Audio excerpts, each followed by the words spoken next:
All right, good to be back with another Brandon Sanderson.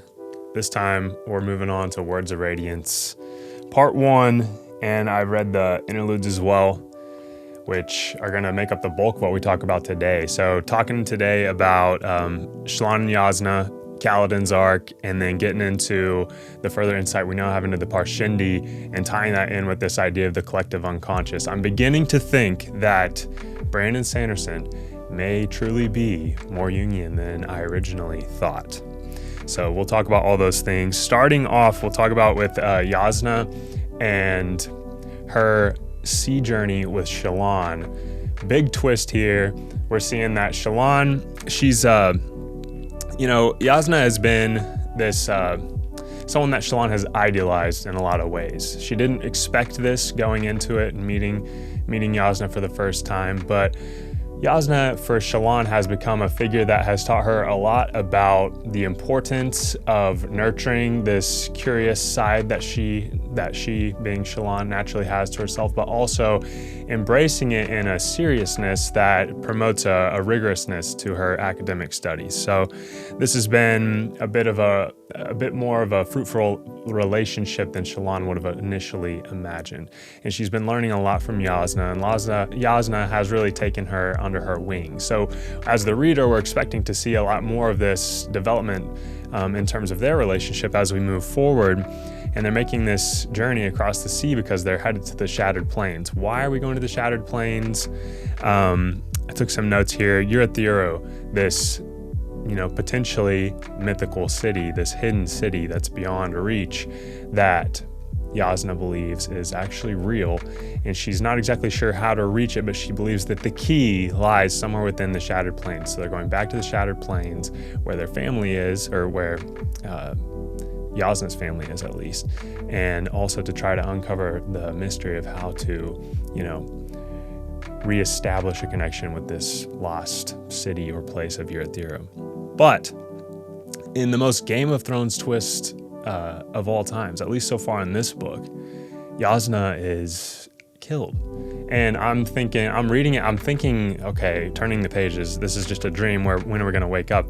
Apparently it's real, but also in a Game of Thrones sort of way. I've been around long enough to know that unless there's this really clear depiction of, okay, and there they were deceased, no questions asked, then there may be a chance they're coming back. I'm not exactly sure, but Yasna was killed very unexpectedly, very suddenly, and there was a bit of there was a bit of definitive nature to her death, but it was all so tumultuous and chaotic. I'm not exactly sure if there's a chance she comes back later. I really don't know, but that was really surprising. And then the book just moves on. We get these little excerpts from Navani's journal speaking about, the loss of her daughter. So that adds to it and makes it seem more like a reality. Am I just in denial? I don't know. I really liked Yasna as a character, and she was fulfilling a particular role in the story. I felt she was, fulfilling the role of a character that was very logical in their approach to everything. Skeptical. She was the skeptic. She was like the prototypical skeptic of the story. And now that she's gone, is Shallan going to fill that role, or is there going to be a void there? So we'll see. Shallan, of course, survives this, and so we'll see where her story goes from here. Hopefully she makes it to the Shattered Plains and meets with Adolin, who she's potentially going to end up with in a romantic sense. So we'll see what plays out there. We move on to Kaladin. He's working with Bridge 4, who he has trained up so far that they are able to now help him train the other bridgemen, broadly speaking, for Dalinar. And they're taking them down, them being the other bridgemen, down into the chasms as a sort of initiation to bring about a bit of a mythical, aspect to their transformation from just ordinary bridgemen to something more. And they're down there training them while simultaneously, and I think for good reason, trying to explore, the exact specifics of Kaladin's powers, of what he's actually able to do. And I was thinking this to myself while reading. They were trying to time his ability to use the light to stick a rock to the wall, for example, before it would fall. How long would that take? And they are all individually just counting and then like averaging out what each other counted and marking that down as the specific time. And I'm thinking, this is not very precise. And indeed, they make the same observation, saying we essentially don't have the tools we need to really accurately and precisely measure these things. But they're going to continue trying to measure things, maybe in a more broad sense overall, which I think is useful. And I'm interested to see what they discover. Kaladin's learning more and more how to use this in battle specifically, and he's becoming more accustomed to it. He realizes at one point, he says, like with the spear, I need to practice to the point that this is just second nature for me. And then I will truly see the extent to which this is going to be useful. So we do get a final twist with his arc before the part 1 ends, and that's that someone has returned to the Shattered Plains to meet with Dalinar, and it is none other than Amaram. Amaram being the figure that proved, beyond a shadow of doubt to Kaladin, that the Light Eyes can simply not be trusted no matter what. And then, of course, that got flipped on its head with Dalinar, when Kaladin, against what he imagined he would ever do, he trusted Dalinar. One final chance. And Dalinar so far has earned that trust. But now, Kaladin is shocked as he sees the two men, Amaram and Dalinar, shaking hands. So what will come of this? Will the two simply be opposed to each other? Or will one influence the other, and how will that affect Kaladin and his men in their position that they found themselves in? Interesting to see. So now we finally move on to what is actually after part 1, but before part 2. In these interlude chapters, we get some further insight into the Parshendi finally, and it's so interesting. I was thinking to myself, how do I unpack this? The more I read, the more clear it became to me. This is not just coincidence, I feel. This is very specifically written in this way. So you have the Parshendi, which are written as antagonists in the story. But I've said before in earlier videos that I don't think it's so simple as good and bad, which makes a good story. But I think that we get some glimpses into their culture now and how their society functions, how they relate to the world on a deeper, more psychological level. I've taken some notes here so that I could try to share these thoughts as clearly as possible. And they seem to align the Parshendi as a people. The individuals seem to align themselves with only one drive at a time.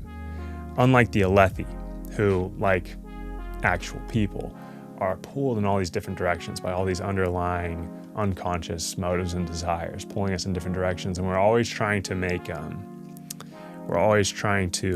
make concessions here and there with ourselves, really, as we try to navigate throughout our day and throughout our lives. So we have the Parshendi, though, that in their collective unconsciousness are synchronized in such a way that they collectively embody one archetype at a time, whether it's a drive for war, agility, mating. These are some things that are described in the book as their different individual drives, but they attune to one at a time, and all of those individuals within the Parshendi who are attuned to that particular drive are in synchronicity with each other.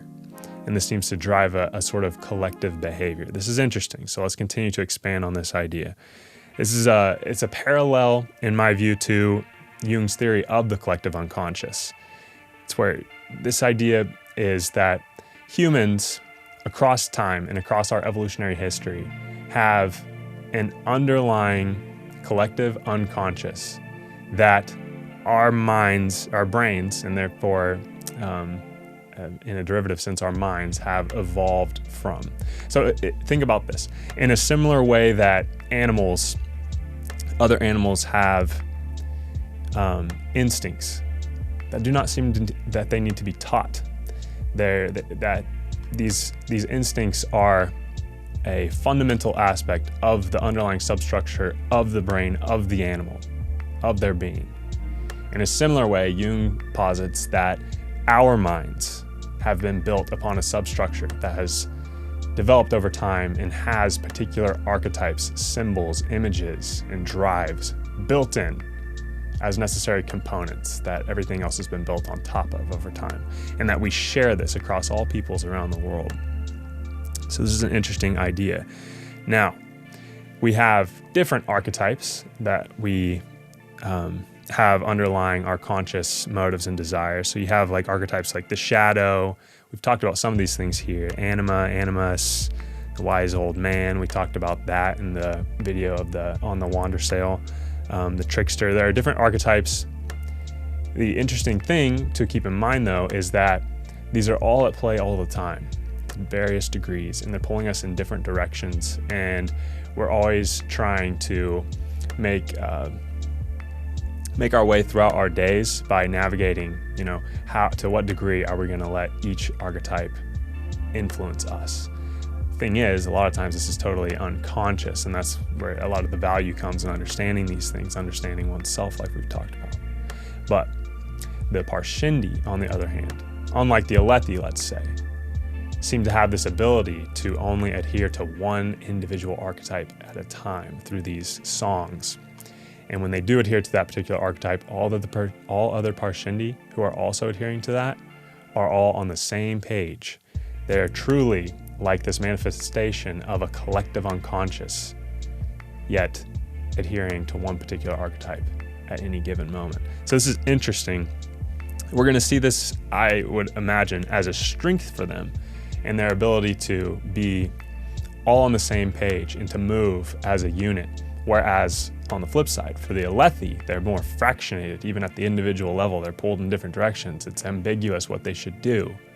At the same time, the Alethi, because they're pulled in all these different directions and they're constantly trying to weigh the options of each, are going to, I believe, be more adaptable, more fluid in their ability to address changing situations and environments, whereas the Parshendi are going to be a bit more rigid. This is my prediction, and we're going to see this play out. So we have the Parshendi, and I think it's helpful to look at the archetypes themselves that they are embodying. And I think that it further speaks to this idea that Sanderson is actually writing in a big analogy here, an overarching analogy for the collective unconscious, in that the Parshendi note that, originally, far back in our evolutionary history, all we had was this, what they call dole form and mate form. This is interesting if we try to apply this to human history and think about this idea of the collective unconscious. If it were true as described by Jung, then we might also imagine that we originally, as some of our most fundamental archetypes, only had this drive for procreation and survival, and that more nuanced archetypes that serve these means developed over time. So this is all very interesting to think about. But when we think about the Parshendi, their singular drive, it seems to offer this unity. And we already talked about how that may be double-edged in terms of their rigidity compared to the Alethi's more fluid approach to what's going on in the story.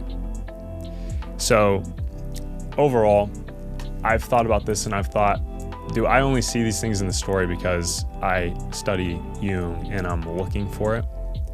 And there could be a couple things going on here.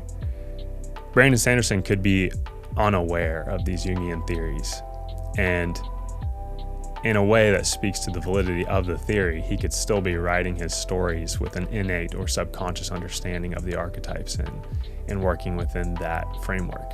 Or he could be explicitly or consciously aware of the Jungian theories, and he could be purposefully creating these analogies around them.